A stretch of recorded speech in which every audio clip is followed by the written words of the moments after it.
নমস্কার বন্ধুরা, আমি অর্চনা। আমার চ্যানেলে আপনাদের স্বাগত। তো আজকে আমি নিয়ে এসেছি কাঁঠাল বিচির একটা দুর্দান্ত স্বাদের রেসিপি। এটা বানানো খুবই সহজ এবং খুব তাড়াতাড়ি হয়ে যায়, আর গরম ভাত বা রুটির সাথে খেতে দুর্দান্ত লাগে।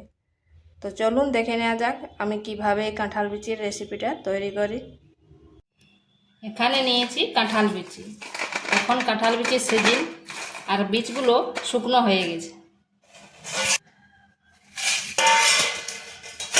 এরপর আমি এগুলা খোসাগুলো ছাড়িয়ে নিচ্ছি। যেহেতু বীজটা শুকনো হয়ে গেছে, তাই খোসাটা খুব সহজে ছেড়ে যাচ্ছে।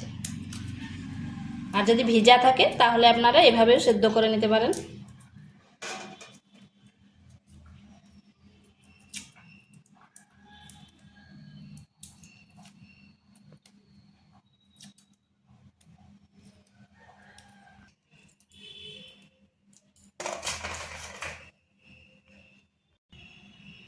এগুলাকে এইভাবে ছুলে নিয়েছি। যেহেতু শুকনো হয়ে গেছিলো বীজগুলো, তাই তাড়াতাড়ি ছেড়ে গেল। এরপর এগুলোকে দুই ভাগ করে নিচ্ছি, মানে দুই টুকরো করে কেটে নিচ্ছি।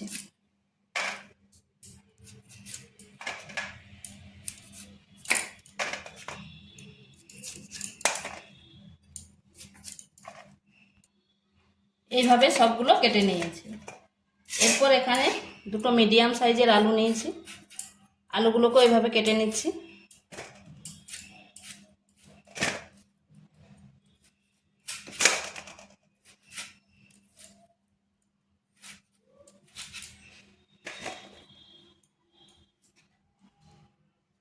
এখানে কড়াই বসিয়েছি, দিয়ে দিচ্ছি জল,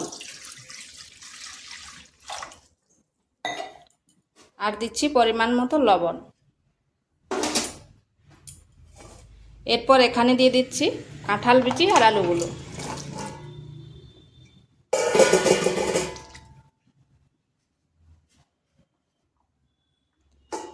এরপর এটা ঢাকা দিয়ে 20 থেকে 25 মিনিট সেদ্ধ করে নিচ্ছি। আর আপনারা চাইলে প্রেসার কুকারও দিয়ে নিতে পারেন। এখানে আঁচটা মিডিয়াম টু স্লো আঁচে রেখেছি। এখানে নিয়েছি কয়েক টুকরো আদা, রসুন, দুটো লঙ্কা, কাঁচা লঙ্কা আর একটা টমেটো। এরপর এগুলোকে আমি পেস্ট করে নিচ্ছি।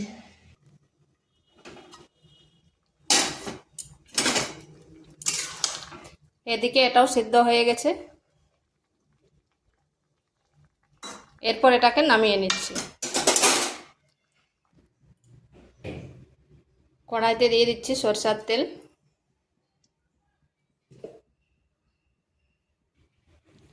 এরপর এখানে দিয়ে দিচ্ছি আলুগুলো।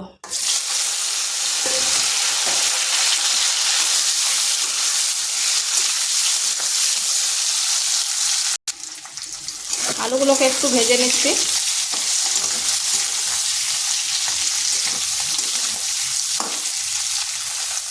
এগুলো হয়ে গেছে। এরপর এগুলোকে তুলে নিচ্ছি। এরপর ওই তেলের মধ্যে কাঁঠাল বিচিগুলো একটু ভেজে নিচ্ছি।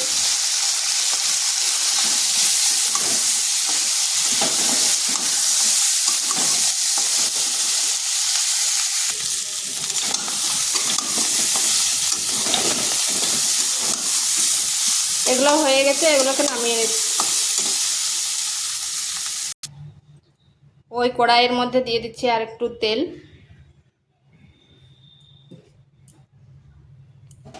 ফোড়নে দিচ্ছি গোটা জিরা, একটা শুকনো লঙ্কা,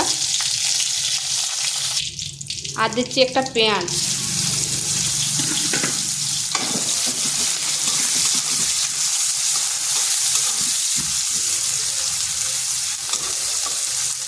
পেঁয়াজটা হালকা একটু ভেজে নিচ্ছি।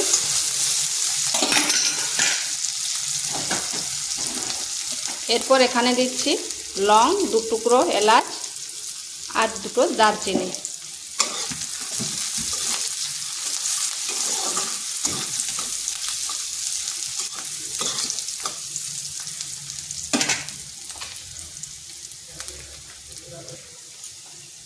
এরপর এখানে দিয়ে দিচ্ছি আদা আর রসুন পেস্ট। এটাকে একটু ভেজে নিচ্ছি যাতে আদার কাঁচা গন্ধটা চলে যায়।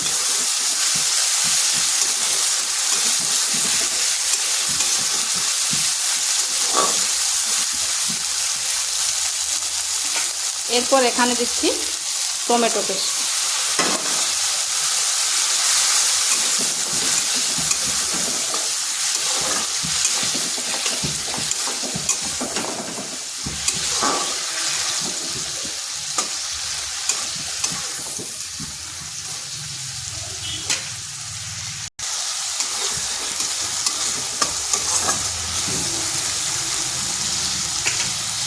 এরপর এখানে দিচ্ছি লঙ্কার গুঁড়ো, হলুদ গুঁড়ো, জিরে গুঁড়ো আর ধনে গুঁড়ো।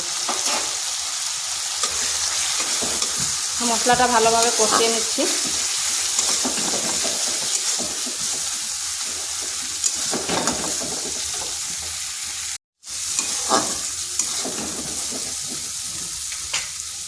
এখানে সামান্য একটু জল দিচ্ছি।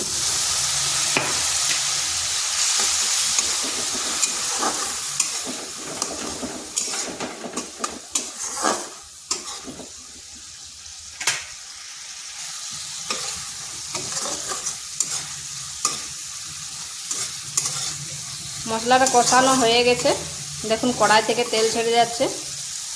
এরপর এখানে দিয়ে দিচ্ছি আলু আর কাঁঠাল বিচি। এরপর ভালোভাবে কষিয়ে নিচ্ছি।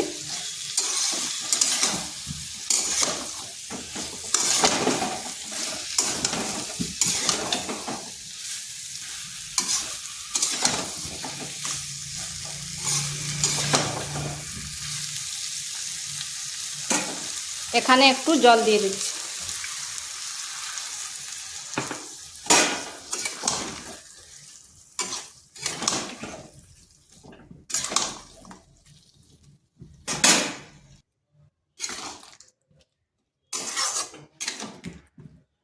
এখানে একটু নুনটা চেক করে নেবেন, আমি সামান্য একটু দিচ্ছি, যেহেতু সেদ্ধর সময় দেওয়া ছিল তাই অল্প একটু দিলাম। এরপর এটা ফুটে ওঠা পর্যন্ত অপেক্ষা করছি।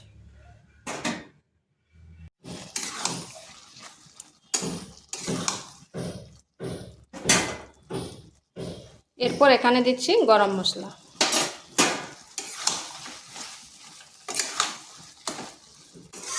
এটা ঠিক এরকম মাখো মাখোই হবে,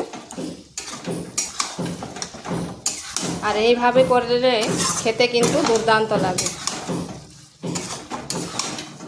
এটা আমার হয়ে গেছে। তো ভিডিওটা ভালো লাগলে লাইক, শেয়ার, কমেন্ট অবশ্যই করবেন, আর নিত্য নতুন রেসিপি পাওয়ার জন্য চ্যানেলটিকে সাবস্ক্রাইব করবেন।